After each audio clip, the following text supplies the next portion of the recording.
Hello दोस्तों, आज हम करेंगे मैथ के प्रश्नों को हल। दोस्तों, इन प्रश्नों के अभ्यास के माध्यम से आप अपनी किसी भी परीक्षा की तैयारी को बेहतर कर सकते हो। आइए दोस्तों शुरू करते हैं आज का पहला प्रश्न।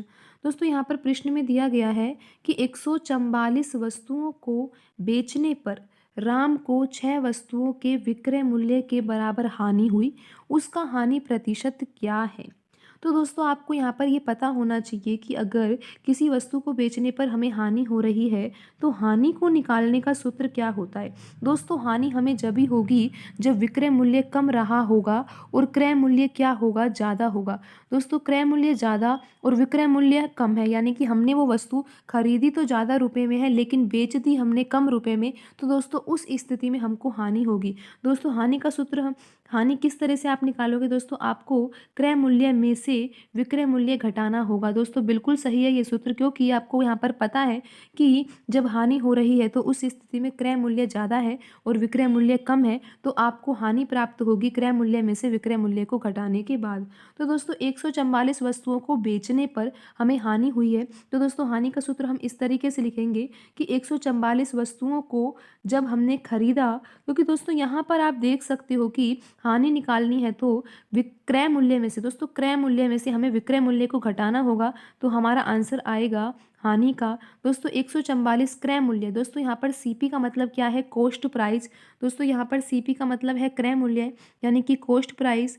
और दोस्तों, अब हम यहाँ पर यूज़ कर रहे हैं एसपी का, ये है दोस्तों सेलिंग प्राइस। सेलिंग प्राइस यानी कि विक्रय मूल्य। दोस्तों, यहाँ पर हमें हानि हो रही है प्रश्न में, तो हम क्या करेंगे? क्रय मूल्य में से विक्रय मूल्य को घटाएंगे, क्योंकि क्रय मूल्य ज़्यादा है और विक्रय मूल्य कम है। और दोस्तों, हानि कितने के बराबर हो रही है? आप दोस्तों यहाँ पर देख सकते हो, लिखा हुआ है 6 वस्तुओं के विक्रय मूल्य के बराबर। तो दोस्तों, आपको यहाँ पर 6 लिखना होगा और विक्रय मूल्य लिखा हुआ है, तो दोस्तों आपको यहाँ पर लिखना होगा 6 गुणा एसपी।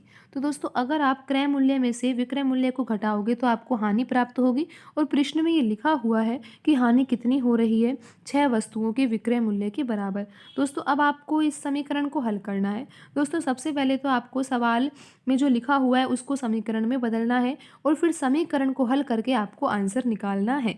तो दोस्तों, अब आप आंसर आसानी से निकाल सकते हो। आपको यहाँ पर लिखना होगा 144 गुणा CP, और दोस्तों आप यहाँ पर देख रहे हो कि यहाँ पे SP लिखा हुआ है और यहाँ भी SP लिखा हुआ है, तो आप 144 गुणा SP को दूसरे पक्ष में ले जाओ। दोस्तों, जब ये दूसरे पक्ष में जाएगा, दोस्तों बराबर के दूसरी साइड जाएगा, तो ये माइनस का चिन्ह हटके यहाँ पे प्लस का आ जाएगा। और दोस्तों, यहाँ पर पहले से ही 6 गुणा SP तो लिखा ही हुआ है।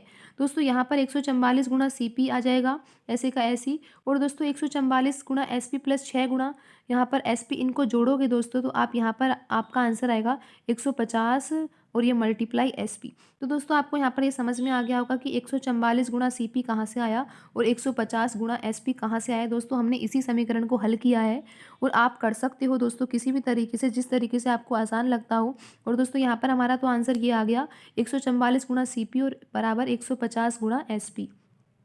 दोस्तों, यहाँ पर आपका आंसर क्या आया है? अभी दोस्तों आंसर नहीं आया है, लेकिन दोस्तों आप यहाँ पर देख सकते हो कि आंसर आने ही वाला है। यहाँ पर 144 गुणा CP है और 150 गुणा SP है। दोस्तों, अब आपको क्या करना चाहिए? यहाँ पर CP लिखा हुआ है, CP लिखे रहने दीजिए, और दोस्तों इस SP को आप पट्टे में ले जाइए, और दोस्तों बराबर लिख के आपको क्या करना होगा? 150 को लिखना होगा, और दोस्तों 144 को आपको यहाँ पर बट्टे में लिखना है।